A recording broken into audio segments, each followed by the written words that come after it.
Hey, sis. Well, hello, sis. How are you doing today? Good. What show are we on? Oh, welcome to LaunchLeft Podcast. I'm Summer Phoenix. And I'm Rain Phoenix, a space for famed creatives to launch the next wave of music rebels and an intentional space to highlight and empower all artists for whom radical creativity is not a choice, but a necessity. Thank you for being here today. Summer, I had a dream about our next guest. Another dream? I know, it's crazy. I've been having these dreams. I don't know if they're considered stress dreams, anxiety dreams, or just like a portent of things to come. Yeah. But I had a dream Premonitions about our guest, and she had like an entire team of people that came with her. Uh-huh. And was there a leaf blower involved? No, although that was the last dream. Thank you.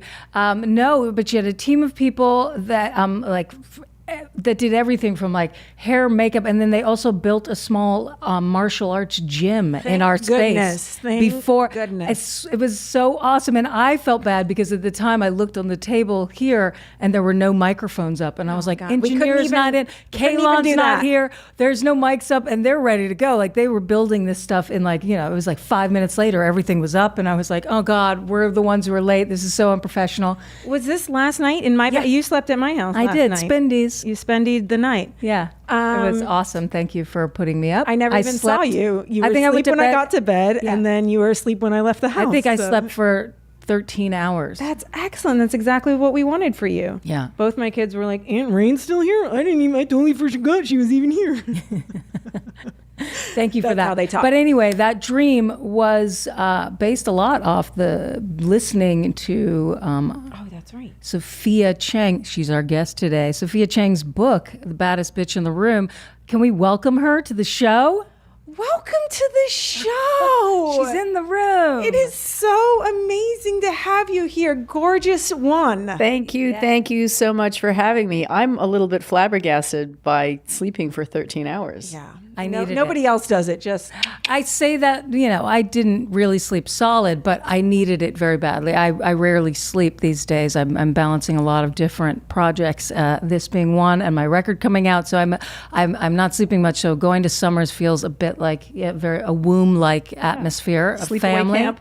Exactly. So I caught up. I caught up on a few days of no sleep there. Congratulations. Thank you so much for having me, ladies. I'm super happy to be here. Your listeners can't see the view, but the view is astonishing. I mean, people must say that every time they come here, but it's gorgeous. Thank you. So beautiful. And they can on our YouTube channel. There you go. Yeah. Watch this on YouTube. Yeah, exactly. Subscribe. Exactly. Yes. Don't forget to rate and subscribe. Follow us on our socials at LaunchLeft everywhere. I have a question immediately. What is the baddest bitch in the room? That's a really good question. The baddest bitch in the room is everybody and anybody. I know that, look, I'm a language major, so I understand the nature of a superlative. So I know that it implies that I think that I am the best and the baddest in a room, but it's not really about that. It's about, my memoir is, I put it out there to inspire women to mine, as in mine their power and see their own beauty and hopefully get to the place where they consider themselves the baddest bitch in the room. So there could be many of us, even though grammatically it doesn't work. It's about doing an inventory of the things that are amazing about you. And I think that as women, we are not really taught to do this, right? I think that we tend from childhood to more do an inventory of our deficiencies. Amen. I am too this, I am too that, I'm too skinny, I'm too fat, my skin is bad, my hair is thin, my hair is curly, my hair is straight, or any of these things, and often, unfortunately, around appearance. And so it's really about, and I would love women to do this, actually write it down. These are the things that are great about me. And it could be something like, I'm a fantastic litigator, I'm a great, victims' rights attorney, or I bake great chocolate chip cookies, or I love having my sister stay over. You know what I mean? Like, or I make red lipstick look amazing. Right? But it's actually, can you lower your mic a little bit so that we can see your beautiful? Of course. So it's about putting together the aggregate of these qualities. Mm-hmm. And I think one of the beautiful things about this exercise is that as you write, more comes out. and you're like, oh shit, there's this and there's that, and I'm an amazing mother, and I'm a really attentive lover, or I'm a really loyal and trustworthy friend. And as we pull these things together and look at them and say, wow, I am amazing, and therefore I'm the baddest bitch in the room. But part of it is you also have to claim it, right? It's not like I can sit here and say, you know what, Rain, blah, I love these things about you. And we know women like this. Mm-hmm. And you're a little bit trepidatious about accepting it, right? I love this about you, and I love that, and I love your album, and you've got a great voice, and you're a great songwriter, and all that kind of stuff. But until you accept the fulsome beauty and power of who you are, you're not really the baddest bitch in the room. Does that make sense? Absolutely. Which leads me to just another question was there a defining moment? You know, it seems as though this is something that you either, interestingly enough, I wonder if it's like, oftentimes I'm always questioning whether you come to something or whether you create it, or you create the most. So like, was there a defining moment for you where you maybe, did that exercise and came to that yourself, came to the realization that I have all of these incredible qualities about myself and I'm going to fucking claim it? Well, I want to address the first part, which is, do we create it, or, do we come to it? I think that those two are not mutually exclusive. In the same way that some things can be environmental and some things can be habitual and some things can be determining. We can be self-determining. I believe a lot in our will and our ability to determine.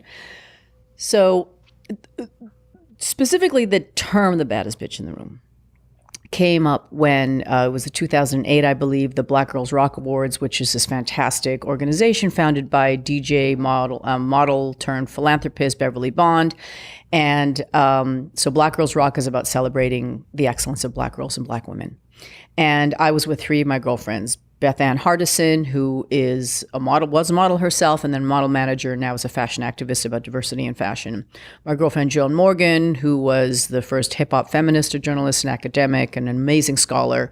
And my girl Sam Martin, who used to work at HBO. And all of us at that point were 40 and over. Clearly, we're all women of color. And I was just looking at them, and I thought, I was just in awe of them, intelligence and brilliance and creativity and beauty and grace. They were like the three muses descending the staircase. And as I looked at them, I thought, my girls are the baddest bitches in the room. Like you can't fuck with them. And yes, myself included. So the feeling is that you can put me in any room, and I don't care who's in the room. I don't care how young, how beautiful, how rich, how famous, how powerful, any of that. I still know that I'm the baddest bitch in the room. And it's not about being competitive and going, I'm better than you, I'm better than, it's not about that. It's, Sophia Chang is a 54-year-old Korean Canadian single mother of two grown teens who wears a samurai hairdo, and doesn't have any modifications or anything. And I am out here in the world, jumping on tables and pounding my fists and pounding my chest, stating with no compunction whatsoever and with utter conviction that I'm the baddest bitch in the room. And I think that's fucking radical. It is. It's badass. It is. Yeah. And your memoir, I mean, explains why. And I know you're saying, in many ways, it's symbolic, that sentence, and it's not you gloating in some way, but more it's a power. It's taking your power and claiming it, and and you see your trajectory through the book of exactly that, of you coming to that, and that's such a beautiful thing to put out in the world. And thank you for writing that. And I know you're an artist through and through. And at the same time, I know a big part, and what's you talk about a lot in the book, is that you are like an artist representative, that you've also been that person who has helped so many, including the Wu-Tang Clan, who we are huge fans of. I'm not allowed to say anything. As you know. All night long and all morning long, I was like saying stuff.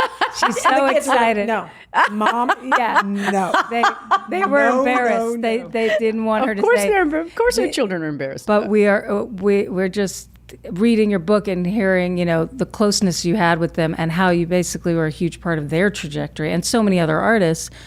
It's really moving because your energy is so true and authentic, and it shows in the people that you kind of helped and bring along. And I'm sure it was obviously symbiotic, and but it's just a powerful statement in your book. And I hope that all you watchers and listeners out there make sure to pick it up and read it and listen to it. It's on Audible as well, which was how I was downloading the information. I really enjoyed it, just hearing your voice tell me all about your amazing life. So I do want to go back to your question, Summer, because I realized that I didn't answer it completely. In terms of calling myself the baddest bitch in the room, look, I have known since I was a child. I've always been incredibly confident, like titanium Kevlar level of confidence. I always knew that I was almost always the smartest person in the room. And then, so there are all sorts of ways that I compensate for being a yellow girl in a white world, right? But it didn't, at 45, I wouldn't have called myself the baddest bitch in the room. It took a long time. It took me until very, very recently to say it publicly. And, in so doing, in making a statement like this, I understand that I am putting myself out there.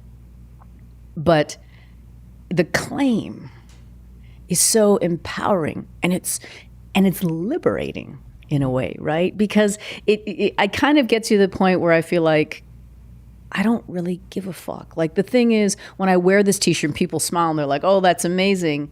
Or certainly people, I'm sure there are people that want to doubt it, right? But what I need people to understand is that when I say my name is Sophia Chang, and I am the baddest bitch in the room, it is not, what is important is not that you believe it, but that I do, right? It is not about trying to convince everybody and get a bunch of people to say, yeah, she's the baddest bitch in the room. No. Where I want women to get to is to be able to claim it for themselves. And maybe they do it quietly, not in the incredibly public and outrageous sometimes fashion that I do it, but in a way that they can walk with a confidence that so few of us have. So unless we're a genetic mutant and we're 19 and we are 5'10" and we weigh 106 pounds and we're blonde, you know what I'm saying? And we have the perfect features, which is what people typically think of as the baddest bitch in the room, right? In a very, very narrowly prescribed vision. Mm-hmm. How do we get to that place? And I hope that kind of comes through. And part of the memoir, Ray and I used to say, and I still do say this, my name is Sophia Chang and I was raised by Wu-Tang. And I told RZA 10 years ago that I was going to write a book and it would be called Raised by Wu-Tang. And it was going to be called that until I actually wrote it and I understood that there's more. As significant as they are in my life, there's a lot more, and there are a lot more people that contributed to who I am. I talk about the motherfucking village that raised Sophia Chang. And I think that my relationship with Wu-Tang is singular. And what I hope you heard in listening to my memoir is their humanity. Because there are so many ways to talk about them. Mm-hmm. And there are so many ways that they have been spoken about, as they should. A 4-part Showtime docuseries, a 10-part scripted Hulu series that's on right now. All of the myriad ways that this story has been told, whether it's their albums, their interviews, these docs and these shows. But nobody can talk about Wu-Tang Clan the way that Sophia Chang can, because I have this unique rapport with them.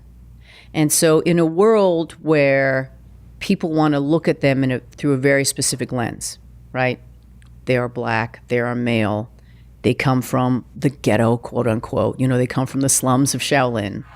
And the boxes that people would want to put them into and not show who they are in their totality is something that I buck up against for any of us, right?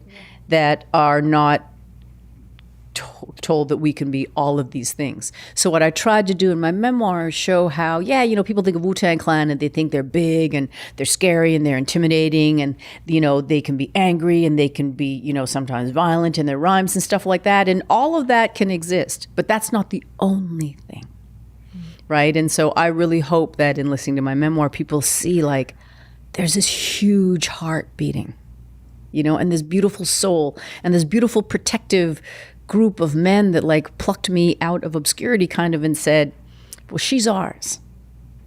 And there was no transaction, and I think that's a really astute observation you make about kind of the very special nature of our relationship. Yeah, no, and that absolutely did, everything you just said did ring true in the memoir, and they come off as incredibly protective, like a group of older brothers that was looking out for you. And that's it's really a warm way to be introduced to them, in a special way. So much about your incredible life is in the memoir, not just Wu-Tang, including your time training in Shaolin and all. I mean, and that you were the one to like introduce, what was it, the Shaolin to the Wu-Tang. Right, like and that, then Wu-Tang to Shaolin. Exactly. Yeah. It's such a cool story. So thank you for that. Thank you. And I mean, through your years working with so many artists and through the process of seeing the industry, the music industry, go from, one very long-standing, popular way to falling apart, to rebuilding into streaming, and is that even a rebuild or what? It seems to me, I'd love to know your thoughts on that, because you're so freaking intelligent. Like, I'm just so damn curious how you think it is today. Like, your thoughts on the music today. I know that you're no longer the industry. Do you managing? Yeah, the industry side. Yeah. So, when I got into the music business in the late 80s, and then I was there for the transition into CDs, and wow, here comes money, right? Because the money that you can imagine, the money that it takes to make a cassette as opposed to making a CD, you just put a piece of plastic on there, you just fucking stamp it. I mean, or whatever the process is, and then you're selling them for $24.95, and the margins were massive back then. It was a bloated industry, to be sure. We were making fucking $1 million videos. $1 million videos. People are now at major labels making $10,000 videos. Mm-hmm. So, having left the music business for a long time when I met my ex and I started training, and then coming back into it, yes, much had changed. Of course, the digital revolution happens and everything is zeros and ones. Mm-hmm. And when I got back into the music business, it was in 2014. And at that point, I believe the music industry was still losing money. And I think last year was the first year, 2017 or 2018 was the first year that it saw an uptick and it actually started to be profitable. And that was figuring out, how do we make money? I mean, think about it. Let's say that the three of us, are businesses that we make shoes. We're great cobblers. Let's do it. Yeah, exactly. I'm in. Start an LLC. And then we wake up one day and someone says, you guys, shoes are free now. And we're like, what the fuck? Like, what do we do? And that's what happened, was the music industry was, and I was one of these people, digital, don't worry, it's not going to do anything. I was completely ignorant. None of us, I think, were forward thinking enough. And I think that when Napster came along, nobody truly understood the profundity of it's a mutation, right? The mutation that was going to happen to the industry. So when I got back into the music business, now I existed I existed in A&R as a talent scout. And then when I got back into the industry at a label, which is what I'll address, I was doing A&R administration and operations. Now that is not on the creative side, that's on the business side, which means that I oversaw the budgets and clearances and everything. But I worked very closely with the A&R teams. And one of the most striking differences, so when I was doing A&R back in the early 90s, we were out at the clubs, we were meeting with other artists and producers, like we were talking about, like what you guys do on the show so beautifully, is that artists are the best curators of talent. because there is a commonality of experience, there's a commonality of language and aesthetic, and they have their finger on the pulse in a way that nobody else does, I think. So we would meet with artists and producers and stuff like that. Now with the digital era and with the world having been flattened to some degree, and all of us being able to, for free, to just put our stuff up there, right? And it's democratized in some way. And I think that's a really good thing, because then we've obliterated the gatekeepers. I would sit in A&R meetings and we would watch videos of somebody totally random that none of us had ever heard of. However, she had 1 million YouTube views. And so necessarily, you just have to watch it. Just because of sheer volume, because everything is now quantified. It's all about fucking data. And that doesn't mean that the rest of the stuff doesn't happen, but now at every major label, you have a research person. And my mentee, Alyssa Castiglia, who used to do this at Island, is the best in the business. And what these folks do is that they will comb the internet, whether it's SoundCloud, whether it's the blogs, whether it's YouTube, and bring stuff in. And then you'll sit there and you'll listen, and it may not even creatively be so resonant or fit the aesthetic of the label, but you have to pay attention.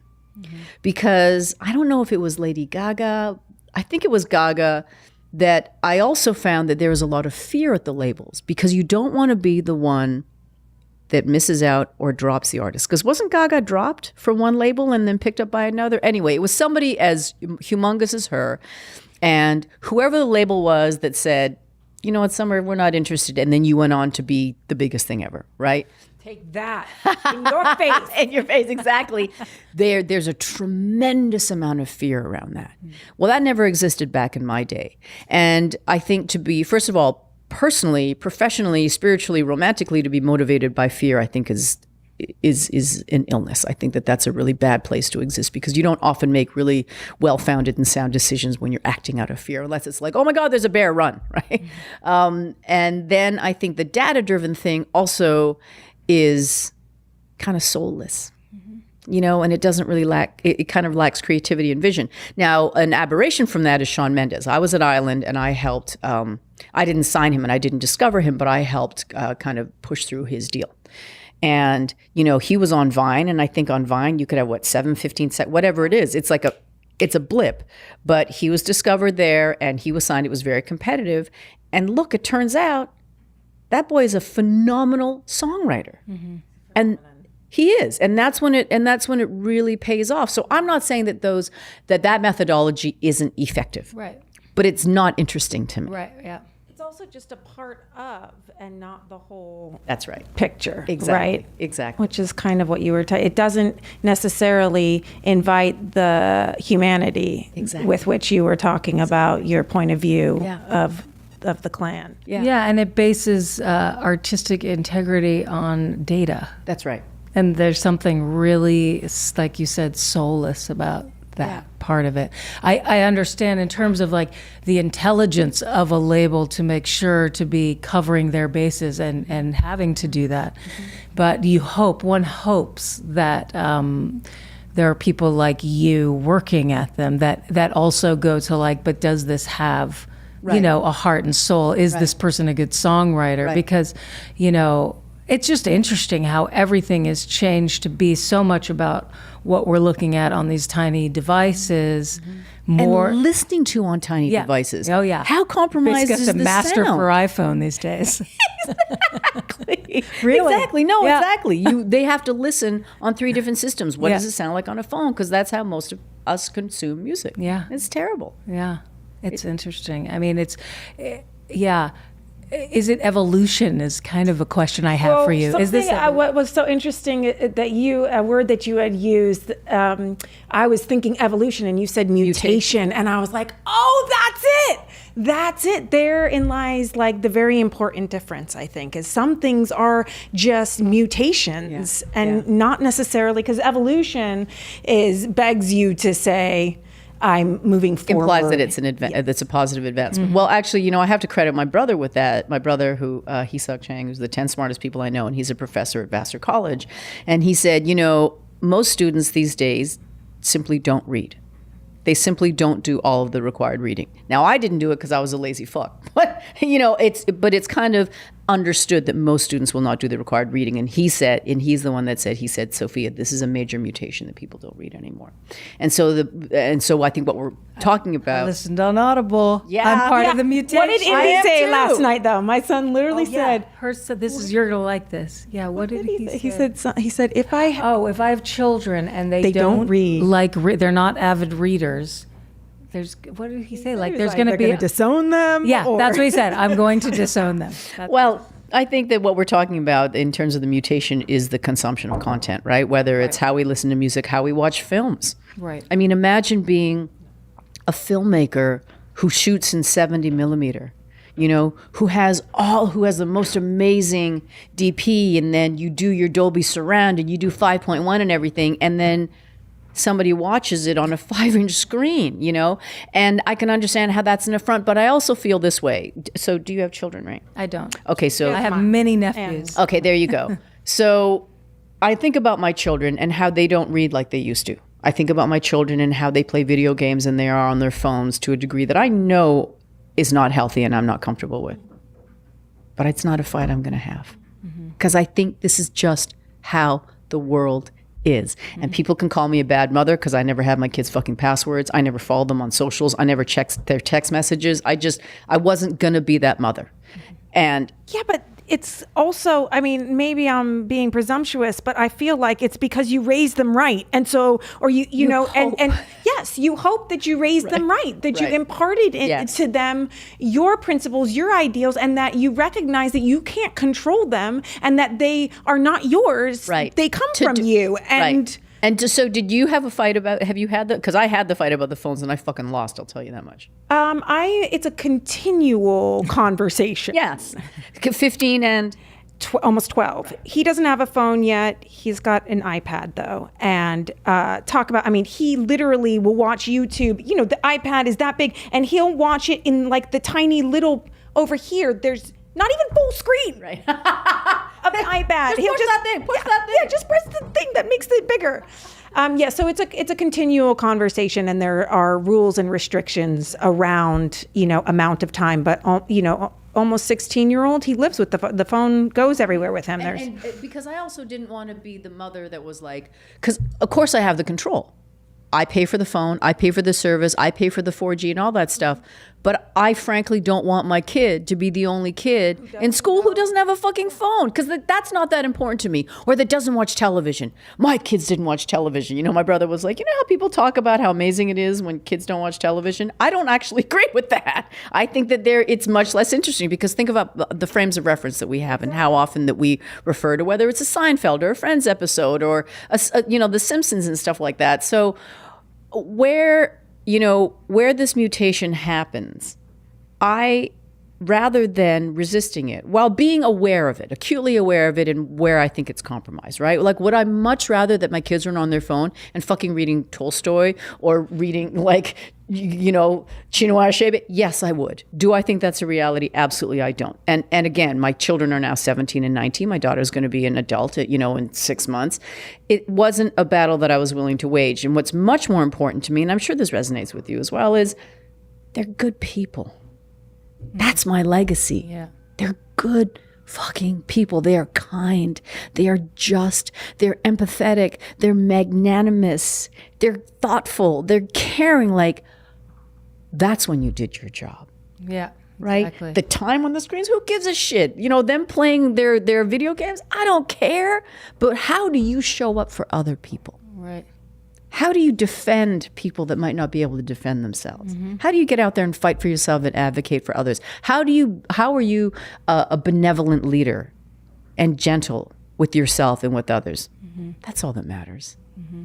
That's all that matters. I think too that relates somewhat to what we're talking about in terms of like industry changing and things going digital and streaming and all that.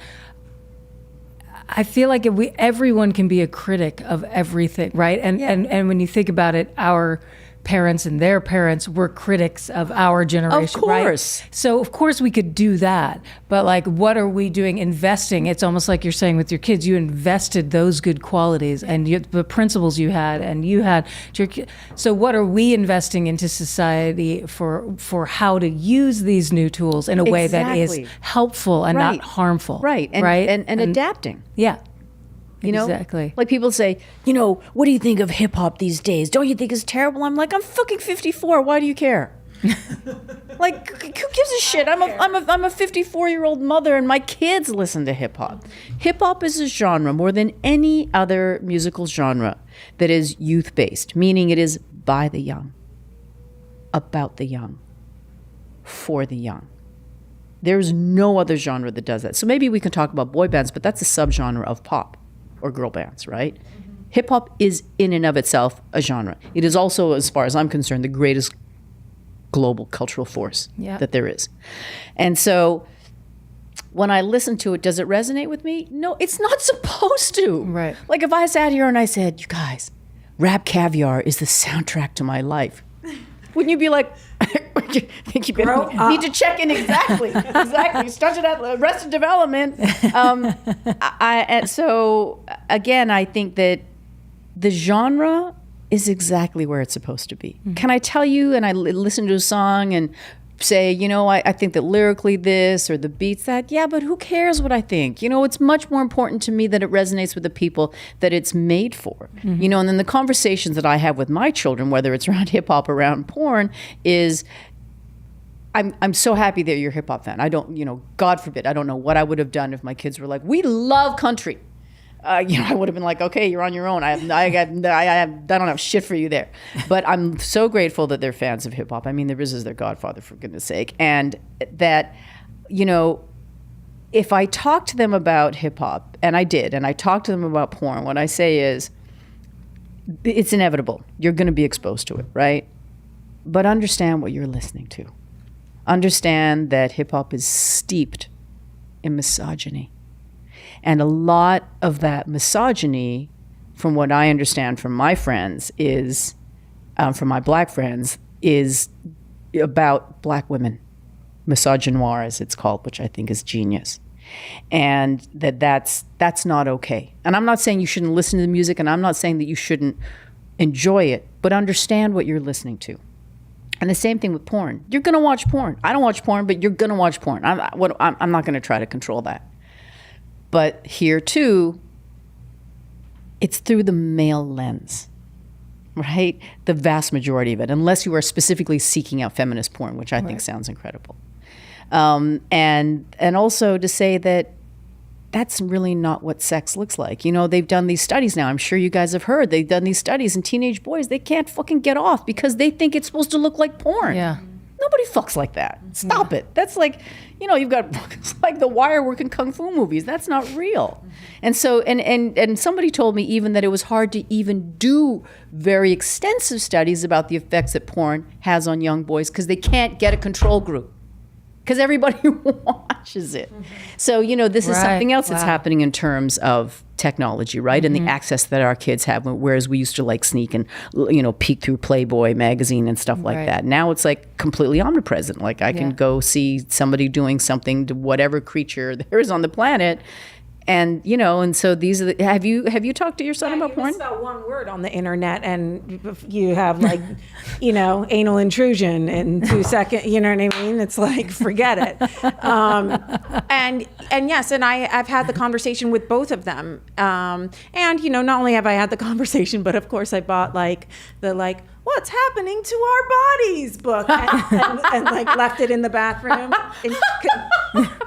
So what was the conversation you had around porn? Very similar to what you were speaking about, which is this is image-based, guys. This is not real. Right. It is like many things that are manufactured to get us to buy and consume. Yeah. This is just yet another Coca-Cola ad. Yeah. And it's you know, in place of a shiny red can is, you know, a shiny plastic body. Yes. Exactly. And, and it is interesting to, what I love is just beginning that conversation and opening that door and reminding them that this is a similar conversation to drugs, to alcohol, to addiction, to all of the things that are out there consistently that we're going to come up against, and have this conversation so that I don't ever want to punish them for any of their explorations, but I want to help them move through making the best choices for themselves, because it is readily available everywhere. Correct? Yes. And to have that conversation so that we can discuss what is real, what is not real, what are lies, what is Just creating that open dialogue is on all those subjects is so important, because I think so many times what we do with things that are uncomfortable is we just don't talk about hide them. Yeah, which was you our just parents' stash right, and so it's a lot of courage for this generation, for you to, as mothers, to not do what your parents' generation, and to make a point of like opening that portal to like, we're going to talk about these things that are uncomfortable, because that alone makes a kid not feel alone with their interpretation. Surely the secrecy is the creepiest part of any disease. Right. Do you know? It's like, or it makes you innately feel shame-inducing. Exactly. Right. Absolutely. Yeah. And I mean, I've just, for the fourth time, I've listened to this podcast. I feel like, I can't remember, it might be stuff you should know, but it's about addiction. It's about the nature of addiction. And even on the fourth time that I've listened to it, I'm still learning, and a lot of it is kind of science speak and stuff like that. And I think where we have to get to in terms of addiction is we have to stop thinking of it as an illness and a weakness. I mean, rather as a weakness, but it's an illness. It's actually an illness. Like, they can go in the brain and see which parts of the brain are affected by addiction. They can tell us that, I believe, the prefrontal cortex is not fully developed until we're 25, for Christ's sake. And we have 13-year-olds smoking weed and getting drunk and all that kind of stuff. And look, that's going to happen. And again, this is not an indictment, but let's be really clear on the effect that has, right? And it's just, the science of it gets more and more sophisticated, which I'm really grateful for, so that we can give it the name that it deserves, right? We could say, well, just stop doing it then. Just stop drinking every night. Well, it's not that fucking easy. It's easy for me because I don't have an addictive personality. And it's also not, and that we can be Remind me to cut you in a dark alley. And that we can be genetically predisposed, right? So for me to sit here and kind of be holier than thou and say, well, I don't drink, but why do you have to have a scotch every day when you get home from work? And then why do you actually have to drink by yourself? And why, when you feel socially uncomfortable or when you're feeling a sense of despair, is the first place you go is to getting drunk? That's not holier than thou, though. That is like asking, that's investigating. You know what I mean? I think that's to, present it as a question. Right. Is actually, how I would assume or would want to believe that any of your loved ones or anybody that you were posing that question to, it would be helpful to help them discover, right. Why do I? Right. Why do I need to? Right. Do this. Yeah. And I think a lot of it, I'm a language major, I'm a French language major. A lot of it for me, any of these conversations we have, it's about being fluent in the language. And what is the vocabulary? I think a lot about, I don't know if you've gotten to the chapter Blindsided in my book, but I think a lot about the people I lost. How many times did you hear me say, rest in peace or God rest his soul in my book? Too many times. Yeah. And, other than my father, who was 81 when he passed, God rest his soul, everybody else dies too early in my story. And I think a lot about mental health, substance abuse, and suicide in hip hop, because it's I have proximity to the community, and I hear a lot more about these stories. And in the music these days, you have kids and it's not in a confessional way. They're actually bragging about what I think is opioid addiction. I don't think you casually take that. You know what I'm saying? Like, I don't think it's not like, oh, I had a PTA meeting and I had to do this. I'm just gonna have a half a glass of rosé to cut it off. but then when you go to, right, which can be casual, like, let's crack open a bottle of rosé. I just want a glass of wine. But if it's like, you know, like who, you know, or Percocet or any of these things, or Oxy, like, from what I understand about the nature of addiction and the nature of opioids in particular, and all of us hear it in the news all the time, they are highly addictive. Yeah. Highly it's a complete addictive. loss of control if you do it more than once or twice. Yes. It's no longer an illness or a disease. Right. It's, you can't even label it as such, because it really is out of it's a physical need. Yeah, it is. I will say I will forever love me some Billie Eilish for being in that generation and singing about not needing a Xanny to feel better. And that is something that, like, my kids, I mean, just like Kanye is singing about Jesus Christ, these kids are singing along to this. There's nothing better than hearing that come out of the shower. Yes. I mean, one of the most striking things that I learned in this podcast that it simply didn't occur to me was addicts, when they wake up in the morning and they use, if they're addicted, right? If they're full-on addicts, they don't use to get high anymore. It's maintained. They just use to feel fucking normal. Yeah.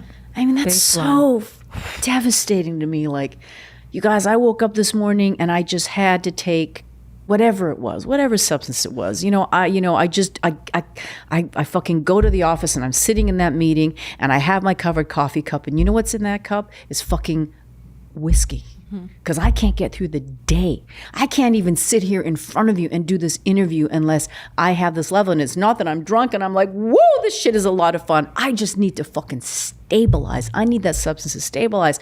So I think where we need to get to, rather than judgment, is we need to have empathy. We need to be kind to ourselves if we're abusing, and we need to be kind to those who are, like you said, like, ask questions, be gentle with me and guide me through it and say, I kind of recognizing this behavior. And again, I'm far from being an expert, but because I've lost so many friends to substance abuse and to suicide, I try to have a degree of curiosity and becoming better in learning about it. And again, in hip hop in particular, Mac Miller just died this year, right? And, we're going to keep losing this talent if we don't address it in some real way. Like, I love Kid Cudi because he came out and said, I went to rehab. Yeah. Like, God bless him. And whoever wants to judge him for that, I mean, suck a dick. Like, the guy is out here telling you that there is something going on, and it is deeply painful. When I think about my friend Chris Lighty, God rest his soul, so there are some people that think that he was murdered. And I understand that. But after he died, and I spoke to a number of people, I had to come to because I had to make a decision. Do I think he was killed, or do I think he killed himself? Because it's a completely different process of grieving, right?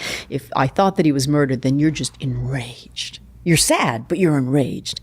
And it's vendetta, you're vindictive. Justice. And you want, that's it, right? You want justice, you want revenge and all that kind of stuff. Whereas if I believe he killed himself, and I do believe he killed himself, that's a whole different emotional process. There's so much guilt. I saw him less than 24 hours before he fucking blew his brains out with a 9mm. I was there, touching him, hugging him, telling him I love him. And I didn't see anything coming. That's why the chapter's called Blindsided. I felt like I was hit by a bullet train. And I think that, not to psychoanalyze him, but I think that there was just so much that he felt like he was drowning, and maybe if the support system had been there, and maybe if the community and the culture had been such that this is a conversation that we can readily have. That's the part of it that's so tragic to me was, and again, it goes back to a language. Let's see, I look at your comportment and I'm thinking, well, this is kind of, but I don't have the language to address it with you, right? Then I, as somebody who loves you, I don't know how to talk to you about it. Right. And, I think that that's part of what I feel really strongly about is opening up the conversation around these topics of substance abuse, of mental illness and of suicide, because I also believe it's time for that to evolve, like that part of our cultural, conversation. And like you said, like, hey, what's the language? What's the, if that should be on the docket culturally. Yeah. So that it's not just a mutation. Yeah. But it's an evolution. Right. In and those it's things. gentle. Yeah. It's gentle. Yeah. It's kind. Yeah. I mean, loss is something that, we've been talking about actually a lot recently on this podcast. And it often factors into artists' journeys, and whether you can create something that speaks to the beauty of the people that you lose, or just to talk about it more. Like that culturally we don't deal very well with death and loss, and so that was a lot of why I made the record I did. It was literally to just kind of say it out loud and to create a space where we could talk about that, because it isn't that common to do. And why is that? But maybe it will be. Hearing what you're saying you really champion and are thinking about right now, maybe it's, I always think sometimes that like people just pick up on what's collective unconscious is turning a light on, right? And so I'm not surprised. That's what you're like, I really want to have, because that seems like all around me now. And maybe it's that thing where like if you have a red car, all you do is see red cars everywhere. Or if you're pregnant, everybody's pregnant. Exactly, right? You're like, oh, everybody. But I do. It's interesting because it seems actually like it's time culturally, and we're becoming more comfortable. Let's hope to even just have these deeper conversations on a more profound sort of government versus mothers doing their job and parents doing their job. Like that's the kind of government we need in this nation. Is good parent. Like if. It's supposed to be we the people, but somehow we still look to these leaders as if they're our parents. Right.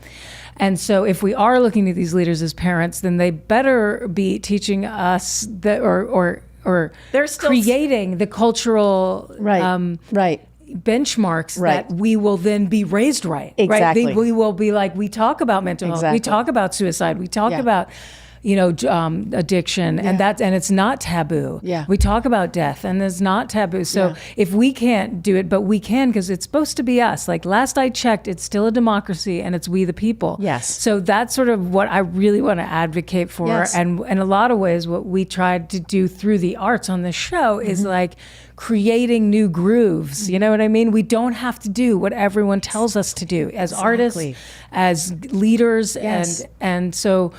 Why aren't we asking our leadership, or why aren't we, as we the people, the democracy, making sure that exactly what you're talking about becomes mandated within court, that we can start to begin to have the gentleness that is alive in each of us. As the strength, that vulnerability can be seen as a strength, that truth within us is more powerful than like just like, well, I'm gonna go rage, I'm going to war for this, Exactly. And so it's so wonderful to hear you expound on that, and to hear you both as mothers share your experience with your children, and that makes such a difference. It's how you it's how we teach others. And like it's like earlier what we were talking about, if you get so wrapped up in critiquing everything, right, what part of that is showing new skill building? Right. What part of that is showing how to move forward and how to have deeper conversation? It's just sort of like, and how productive you suck and you suck, Right. And it's a facile position. Yeah. Right. Right. It's so easy to sit back here on Twitter and say, I saw this movie and you were dick and she never should have done. I mean, it's really, really, really easy, but how is that serving?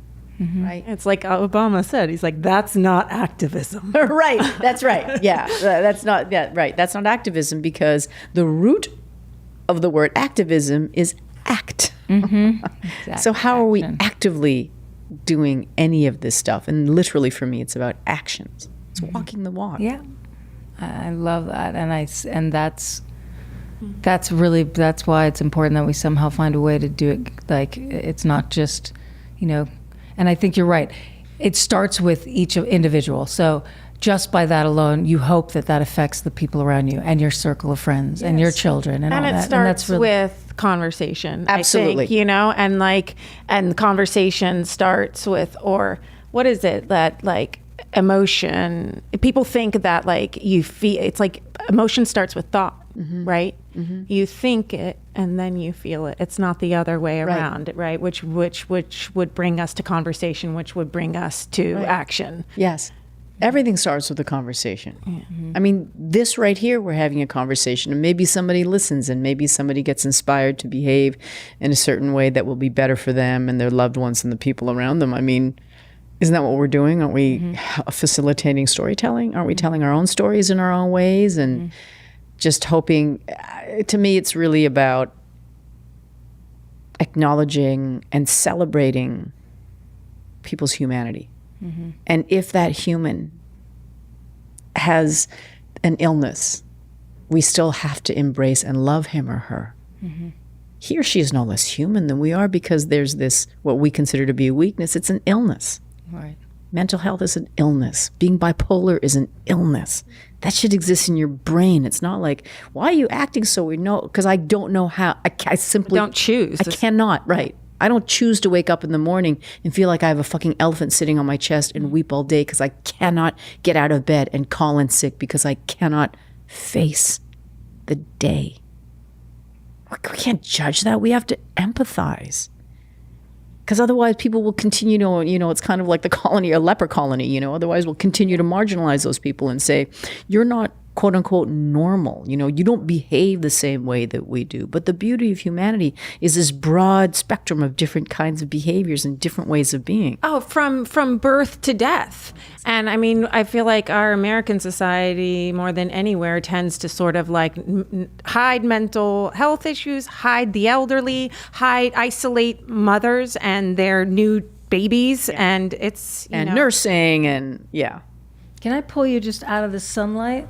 Because it's like, I have a feeling it's going to read very... This is my older sister, my big sis. I'm worried about how she's going to look. Big sis. See, look at that. It's still happening. It's overexposure. It's good for me.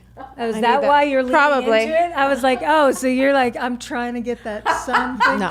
Because I was like, that's going to look like a zebra stripe.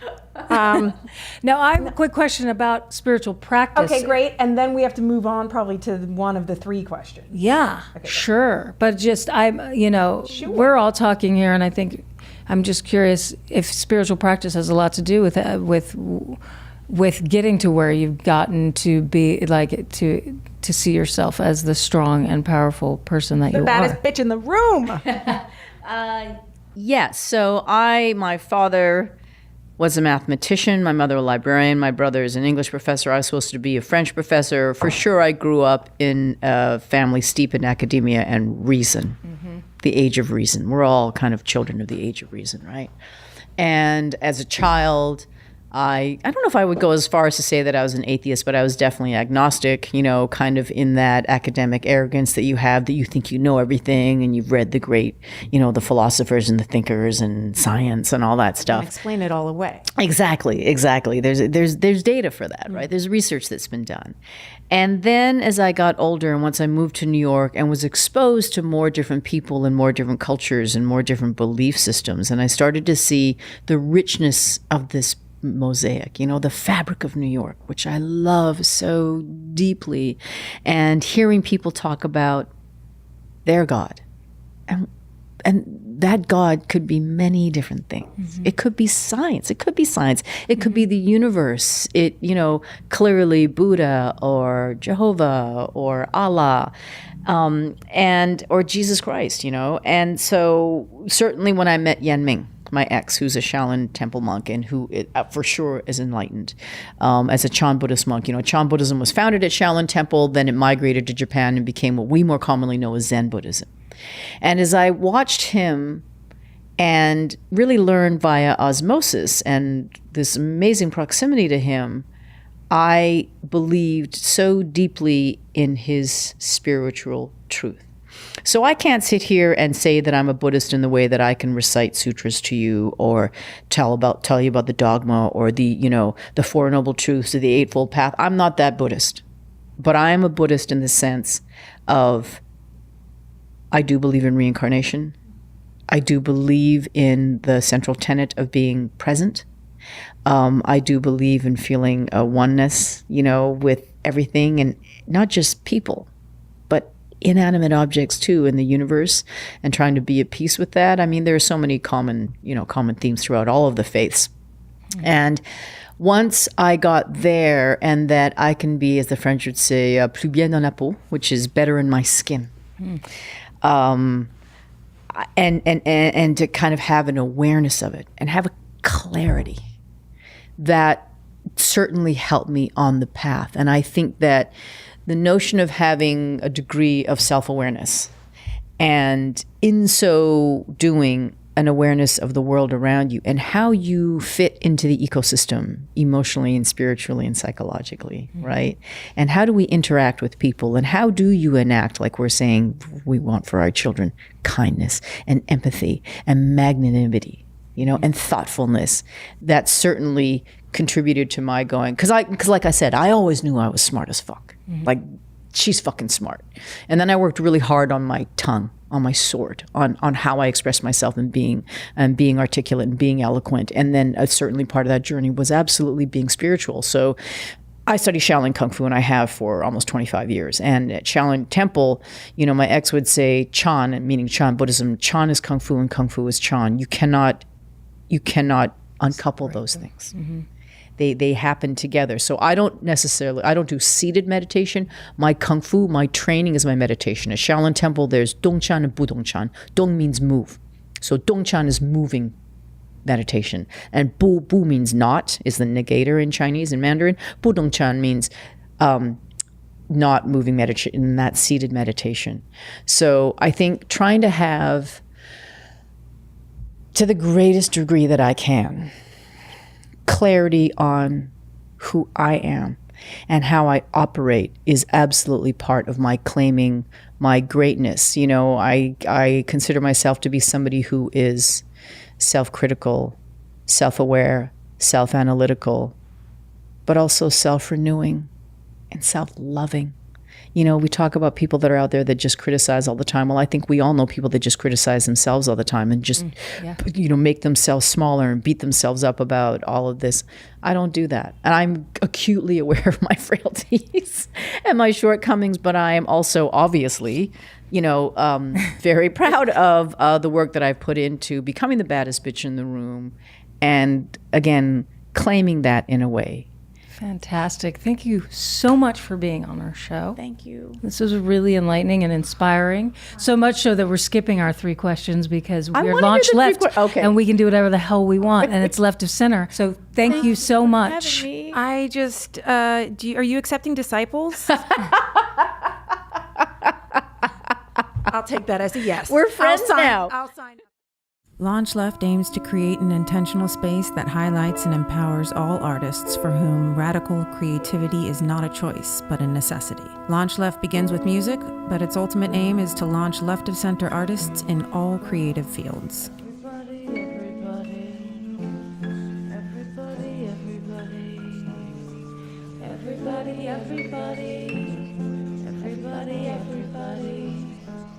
Everybody. Who's that dancing?